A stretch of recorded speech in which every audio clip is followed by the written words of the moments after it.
From Hollywood, it's time now for... Johnny Dollar. Dave Lawler, Johnny, over at Surety Mutual and Trust Company. Oh, hi, Dave. Long time. Yeah, I know. Listen, do you own a pair of dark sunglasses and some real loud sports shirts? Mine are so loud I have to keep them in a soundproof drawer. Great. But where you'll be at this time tomorrow, nobody will give 'em a second look. Oh? Like where? Well, according to the travel folders, it's, quote, the land where the summer spends the winter, unquote.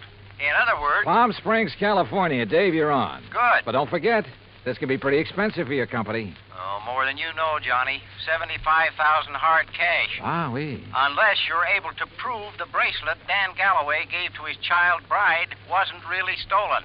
For a trip to Palm Springs at this time of year, I think I could prove anything.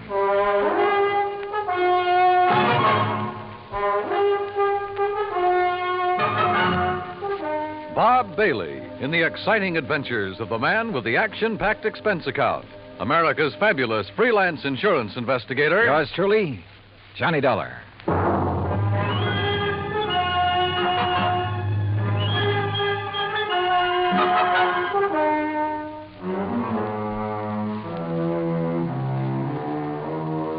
Expense account submitted by Special Investigator Johnny Dollar to the Home Office, Surety Mutual and Trust Company, Franklin Building, Hartford, Connecticut. Following is an account of expenses incurred during my investigation of the Suntan oil matter.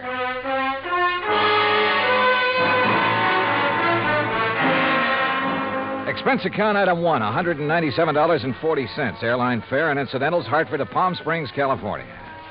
I registered at La Casa de Paz on South Palm Canyon Drive, changed into casual clothes, and sauntered over to police headquarters. Detective Sergeant Lacey was about to leave for lunch, so I went along with him. Yeah, Dollar. You'd be surprised at how much stuff is lost in this town during the course of just one season. The report we got says it was stolen, Sergeant. Oh, sure. But I doubt it. A $75,000 bracelet, just 5 days old? That'd be a little careless of the lady, wouldn't it? Well, if you were married to one of the biggest wildcatters in the oil business, maybe you could afford to be careless. What about Dan Galloway? Didn't you say he was drilling somewhere around here? About 80 miles south, in the middle of the desert, down by Salton Sea. Salton Sea. Oh, that's really a big inland lake that lies way down below sea level, isn't it? Want to bring me a check, Dottie? 245 feet below sea level, Dollar. There's oil there? Dan Galloway figures it this way. One of the most successful new fields that's been worked in years is deep under the Gulf of Mexico off the coast of Louisiana. There are a lot of salt domes down there, and underneath them are big pools of oil, millions of barrels. So, why not under the Salton Sea, which is all salt deposits? Who knows? Maybe he has something. Anybody else drilling down there? Just Galloway. Who else needs it? I mean, any more than he does. Well, does he? All yours, Dottie. How would I know if Galloway needs it? But there has been talk around. You know. But if he's hard up, how could he afford that fancy bracelet last week? Yeah, or the snazzy Italian sports car the week before that. I don't know either, Dollar. What about his wife? Oh, that Roberta. What a doll. And in 3D, if you know what I mean. How an old coot like him could ever latch onto a pretty little chick like her? Ruff. I take it Roberta's somewhat younger than her husband. Oh, not more than 35, 40 years. Oh, I see. How long have they been married? 2, maybe 3 years. Down in Dallas, I think it was. She's a Texas girl. Well, is it working out? I mean, are they happy? There's talk about that, too. What kind of talk? Oh, it's really just small-town gossip for the most part. Ever hear of Sonny Wyman? Wyman? No. Well, Sonny's around Roberta's age. One of those kids who came up from nothing, but all the time knew exactly where he was going. You know, made a point of meeting the right people, shaking the right hands. Real nice kid, too. What's he do? Well, when the season's over here, he works Pasadena, Beverly Hills, and L.A. Always has something that'll intrigue his wealthy friends. This season, it's Italian sports cars.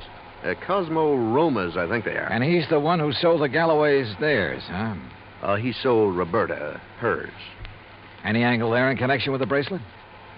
There is. You let me know. Well, if there isn't, what have you been working up to? Well, actually, nothing. You see, I still believe it was lost.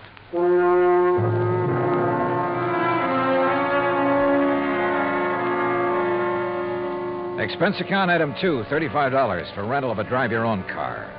I found the Galloway place about 2 miles out north and east of town. As I parked in the broad U-shaped driveway, I noticed a low, shiny suntan color sports car standing in the shade of a date palm back by the garage. I started over to take a look at it, but the front door of the house opened. A Filipino boy appeared, took my name, and showed me into the living room. Through the solid wall of picture windows, I could see that the whole place was built around a kidney-shaped swimming pool. Mighty inviting. And so was Roberta, Mrs. Galloway, when she stepped into the room a minute or two later. Hi there, Mr. Dollar. My, it's nice of you to come all the way out here. Yeah, Sergeant Lacey was right. Roberta was a living doll. 22 or 3, trim, petite, and with a figure that... Well, let's not go into that. She said it would be more comfortable out on the lanai beside the pool. I just wish there was something I could tell you about that bracelet that'd help you find it, Mr. Dollar, but... Well, just must have been stolen. Well, it makes no difference insofar as your claim is concerned, Mrs. Galloway. The company will still have to pay up, you know, unless, of course, it's found. Oh, I know that. How do you go about your investigation? I mean, do you offer a reward or something? Usually, yes. Of course, it depends on... How much have they offered for my bracelet? Well, frankly, I haven't checked on that yet. But now, Mrs. How Galloway... much would you guess, Johnny? Well, claim this size, probably somewhere between 10 and 30%. What's the matter, Johnny? Your ear's out a mile. Nothing. I just thought I heard... Now, that's funny. I didn't hear a thing. But I had. Quick footsteps somewhere in the house. Then a door opened and closed. Then a few seconds later, the unmistakable growl of a high-powered engine thundering out through twin straight pipes. Oh, that. Probably some hot rod fan in the neighborhood just drove by. Aren't they She prattled on for another hour or so and again asked about possibilities of a reward for a bracelet. But so far as helpful information was concerned, she came up with nothing. So I excused myself and drove back to town. I wanted to talk to the driver of that sports car. I also wanted to check with Wilhoit Van Hook, the jeweler who had sold the bracelet. I found his shop on Palm Canyon Drive, a small place, but very ultra. As I was about to enter the door... Hey, Mr. Dollar, got a minute? Oh, yeah, sure. 2 or 3 minutes. And I like your car. Mr. Wyman, isn't it? That's right. How'd you know? How'd you know mine? Yeah, real cloak and dagger stuff, huh? You knew I was out at Berta's house, didn't you? Well, it seemed pretty obvious when I heard you hot-footed for the door, then heard this pint-sized monster of yours barrel off. Hey, you wouldn't like to buy a Cosmo Roma, would you? It's a real dilly. Oh, I'd like nothing better, but I'm out here on a job. Yeah, I know. That's what I wanted to talk to you about. Well, do you know anything that'll help me? Not much, I'm afraid. But I'll be glad to tell you anything I can. You going in to see Willie? Willie? Yeah, you know, Wilhoit Van Hook, the jeweler. I was, yeah. Why? Do you know him? Know him. I sold him one of these. One exactly like mine. And we're both going to be in the rally they're holding next Sunday. You ever see a good sports car race? No, I'm afraid not. Well, we'll soon fix that. And look, after you've talked to Willie, if you want to go down to where Dan Galloway is drilling his new well, I'll be glad to give you a lift. Good idea. But I don't want to take you out of your way. Oh, not at all. I was going that way anyhow. Besides, I thought it might give us a chance to talk a little. Sure, Wyman. Why not?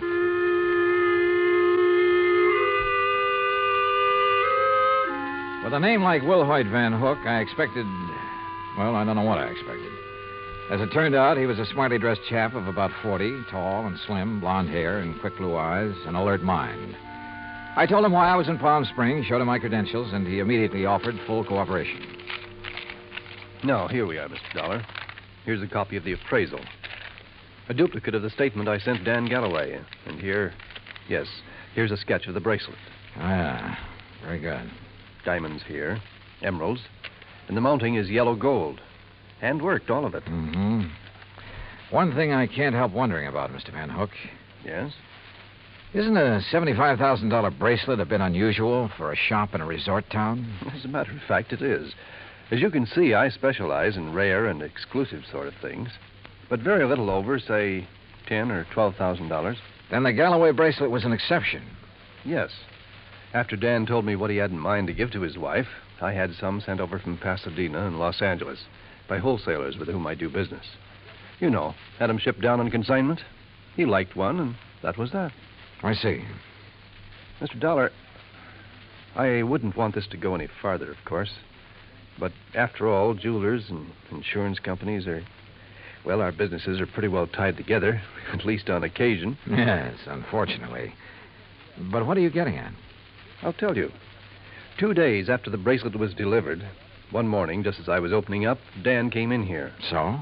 He was ill at ease, looked worried. He said he had to have some cash quickly. He asked if I could possibly refund his money. Oh? Did you? No, because I couldn't. Things have been rather slow for me this season. Quite frankly, I'd used all I'd made on the bracelet to pay up some old bills.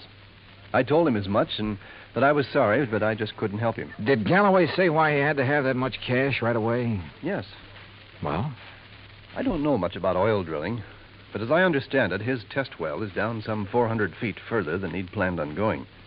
And the day before he came in here, something on his rig had broken loose and left him with a highly expensive repair job before he could proceed any further.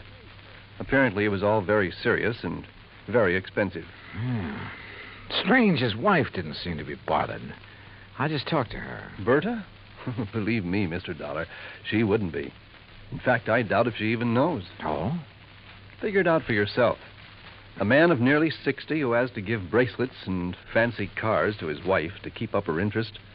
Well, you'd hardly expect him to tell her that kind of news, now would you? No, I suppose not. Especially if he's worried about the competition. And if you ask me, he has competition. If only he could see it.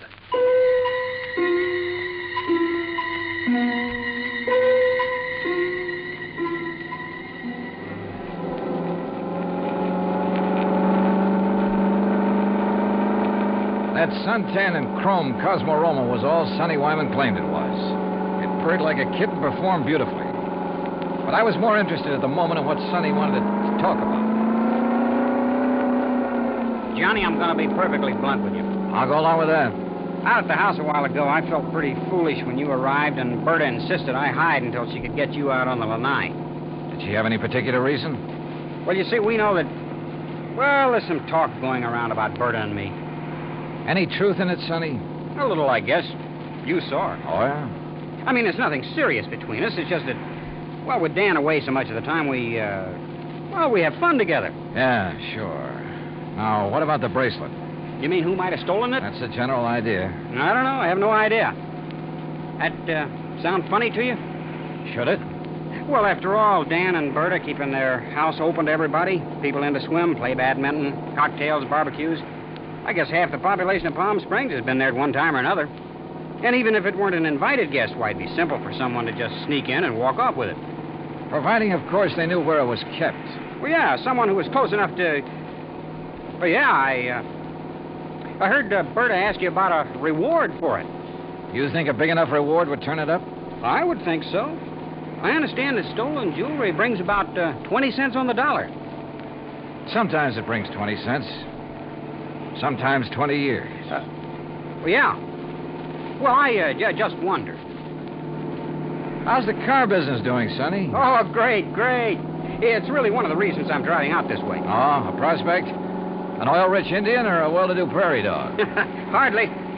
No, I told you we were having a sports car rally on Sunday. Well, being the promoter, so to speak, I'm going down to check the course. If you're still around, you ought to come. Oh, maybe I will. Having some good events, too. Willie Van Hook and I are running a match race. He's quite a bug, you know.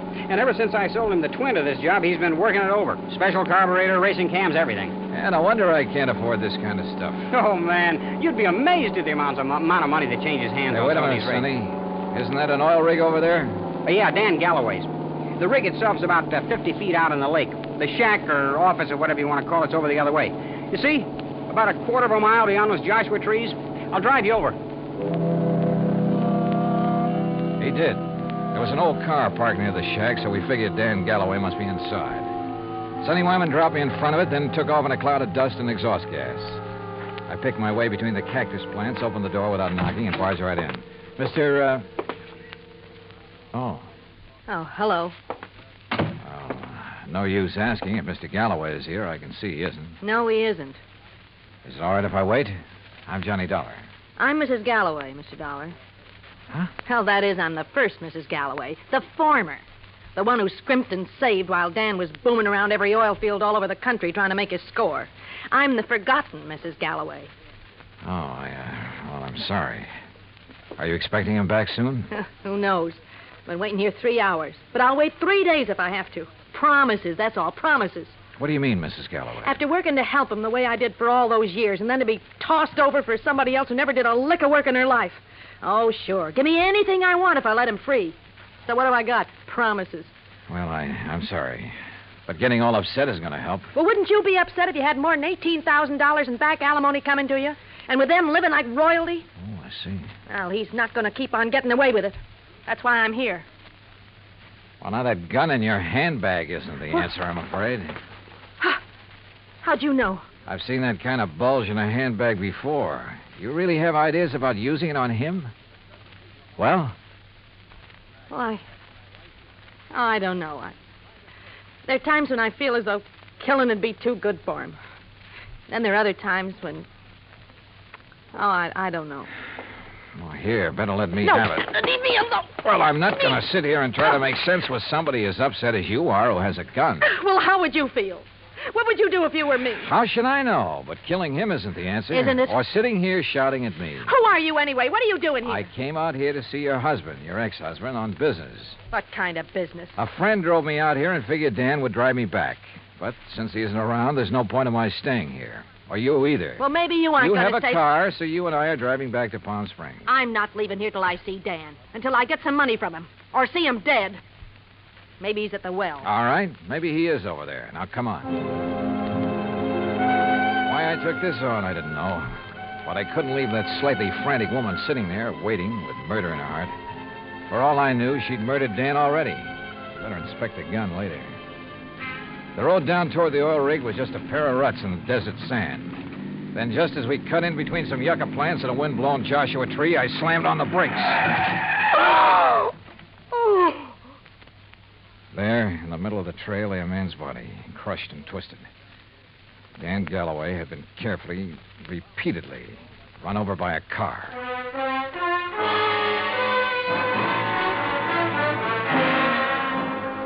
Expense account item 3, $1.19 for a quick phone call to Sergeant Lacey in Palm Springs and smelling salts and a bromide for Florida, the ex-Mrs. Galloway. Then I dropped her off at the Galloway house. She and Roberta ended up consoling each other while I huddled with Lacey in his office at headquarters. Some of the boys are still out there, Dollar, checking tire prints, taking pictures, and so on. No clue as to who ran Galloway down? Not yet. Looked to me as though Galloway stepped out of his own car to see whoever had pulled up in the other and was run down for his trouble. The car that did it ran around in a circle over and over him. Any suspects, Sergeant? You found his ex-wife, Flora, waiting for him in the field office, you said. That's right. And she was pretty nervous, on edge, you said. So? Also, she was carrying a gun. Whoa, now, wait a minute. Any reason why she couldn't have run him down earlier, then gone back and just waited for somebody like you to come along? Somebody with whom she could then discover the body? Only one hitch. You told me yourself, Dollar, that she was pretty insistent about your going over there to look for Galloway. Yeah, I know. But, Sergeant, you're off on the wrong foot. Why? Because of the tracks left by the killer's car. They didn't match the tires on Flora's car. You checked? I checked. And if I were you, I'd have your boys find out whose car did make those tracks. I'm way ahead of you. Well, if you know, then what do you... Wait a second. Yeah? Levine, Sergeant. I got news for you. Hey, listen to this, Dollar. About those tire tracks at the scene of the killing. Well, right on cue. They're the same make and size as the tires on Sonny Wyman's Cosmo Roma. You sure? Well, I told you at the scene I thought it was a sports car by the small size of the circle the tracks made. Yeah? And knowing the feeling between Wyman and Galloway, I went right over to his place. Nice, clean tracks all over. And they match. You holding Wyman? Oh, well, I don't know where he is, Sergeant. He wasn't at his place, and there was no answer to the phone at his showroom. Well, then get after him. Put out a flash on him. With that car, he shouldn't be too hard to find. Let me know when he's picked up. Yes, sir. What do you think, Sergeant? You know something, Dollar? I have a notion that when we find Sonny Wyman, we'll also find out what happened to that bracelet. Yeah, could be. One thing was certain. Dan Galloway could no longer be suspect in the case. But Roberta? Why not? Maybe she did know that Dan had run out of money. Maybe that's why she was so interested in the amount of reward for the bracelet. Now, what about Sonny Wyman? Well, it looked bad. A smart young opportunist out for the fast buck. And, of course, close to Galloway's wife. Anything he could do to hurt Galloway would help him. And now these tire tracks, the one solid clue to Galloway's killer. Sergeant Lacey and I drove out to the Galloway house. No, Johnny. I haven't seen Sonny since he left here this afternoon. That's when you were here. He didn't call up? Why should he call up? Why shouldn't he call, Roberta, if he'd heard that Dan was killed? Now, you listen here, Mr. Dollar. If you're trying to trick me into saying something about Sonny having anything to do with Dan's death, you're wasting your time. And what's more... Pardon me. Hello? Oh, yes. Just a minute. For you, Sergeant Lacey. Oh, thanks. Hello? Yes? Yes, when? Yeah, I see. Okay, Levine, thanks. Has he found Sonny Wyman? He sure has. And if you want to see him, you'll have to go to the coroner's office. What? Oh, no. Yeah, that souped-up car of his, a couple of miles out of town. Ran off a curve and over a 100-foot bank. Within minutes, Lacey and I were at the scene of the accident, looking things over with the help of flashlights. Yeah, he must have been really burning up the road to spin and roll this far off the highway. But surely he must have been familiar with that curve. Oh, sure. He knew these roads around here as well as anybody in the county. Tires still in one piece, too. And these sport cars usually corner pretty well. Well, this one didn't. Hey, Lacey, look here. Yeah? This left rear fender. Looks to me like this car was sideswiped. Hey, you're right. Rolling over would never make a long crease like that. Uh-huh. No, wait. If another car sideswiped him, there'd be paint on this fender. Paint from the other car. Sergeant, you're absolutely right. And since there's none here... Sergeant, you're absolutely wrong. How far to the nearest filling station? What? I want to make a couple of calls to some wholesale jewelers in Pasadena and Los Angeles. Right now, in the middle of the night? Right now. Wholesale jewelers? Expense account item 4, $11.90, phone calls to Pasadena and L.A. The third call yielded Mr. Alfred Mencken of Mencken Imports Incorporated, who was pretty cheerful about having been gotten out of bed. It's quite all right, Mr. Dollar. Now that I'm up, I'm wide awake almost. Well, I hate to throw something like this at you in the middle of the night, Mr. Mencken, but tell me, please, did you ship a diamond and emerald bracelet to Will Hoyt Van Hook in Palm Springs within the past few weeks? Why, yes, Mr. Dollar. Oh? As a matter of fact, I sent him 3. That was 2 weeks ago, and he returned them all. Returned them? When? Well, 2 of them the day after he got them. But the third one he kept for a while. I got it back just last Thursday. Now, I don't know if that means anything to you. You bet it does. Thanks very much. Lacey and I piled into one squad car, 4 patrolmen in another. It was several miles out to the little ranch where Van Hook lived, and Lacey and I chewed it over as we drove along. Don't hold out on me, Johnny. Whatever made you think of Willie Van Hook is the one who drove Sonny Wyman off the road? Well, apparently there was no paint on that fender from the car that sideswiped him. Actually, there was. Holy... Of course. Van Hook's car is exactly the same color as Sonny's. Another thing. The car that ran down Galloway, like the one Sonny drove, even down to the tires, but not necessarily the same car. Plus the fact I couldn't help wondering about Van Hook all along. Yeah, but why? In a job like mine, you have to wonder about everybody connected with a case. Anything particular about Van Hook? Well, he told me that he'd used the money he got from Galloway to pay off some overdue bills. And yet, a few weeks ago, he was able to buy an $8,000 sports car. It ties up, Dollar. It all ties up. But how did Sonny Wyman figure in it? Oh, Sonny was a fellow who lived by his wits. He may have reached the same conclusion about Van Hook that I did. May have had an idea for latching onto the reward money. He mentioned the matter of reward to me a couple of times. Or he may have had ideas for blackmailing Van Hook. Another thing. Van Hook saw me drive away from his shop in Sonny's car. That meant he had to act fast, get rid of Galloway, who'd given him back the bracelet, and, of course, take Sonny out of the picture, too. Yeah, it all seems to add up very nicely. And when we face Van Hook, well, there's his place now. Here's his driveway. Well, either he's skipped out or he's asleep. No lights on in the place. Well, if you ask me, he's far... No, wait. Yeah? That third window on the right. The blind was pulled away for a second or two. Well, then let's get out of this car. We're sitting ducks in here. Well, how about it, Sergeant? What do we do? You boys split up. Cover the back and sides of the house. He's in there? Yeah. Okay, boys. Come on.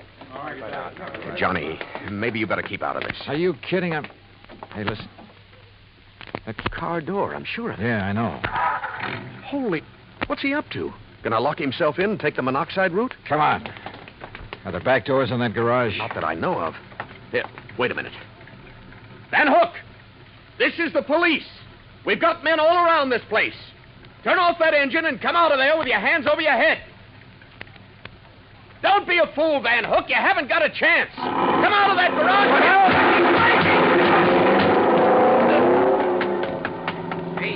that? He drove right through the door of his garage. Come on, Lacey, the car. Get after him, you guys. Get moving. Yeah, come on, boys.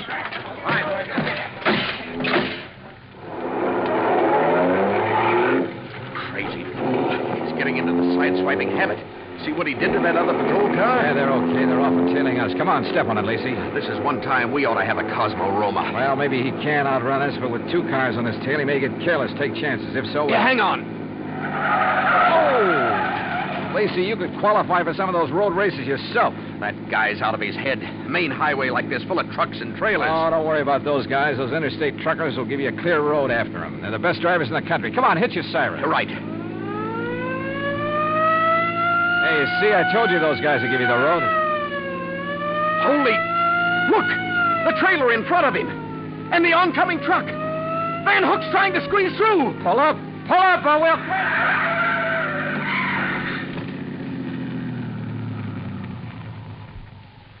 Well, he squeezed through all right. Squeezed right through the pearly gates.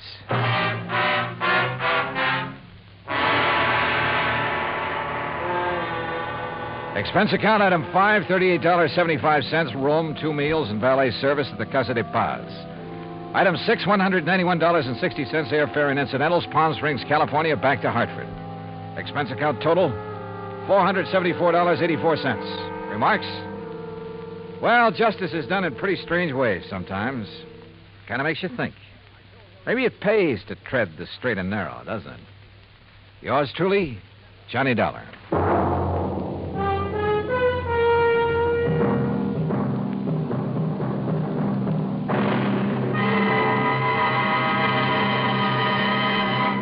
Now, here is our star to tell you about next week's story. Next week, international intrigue. A beautiful girl and a very clever chemist. Join us, won't you? Yours truly, Johnny Dollar.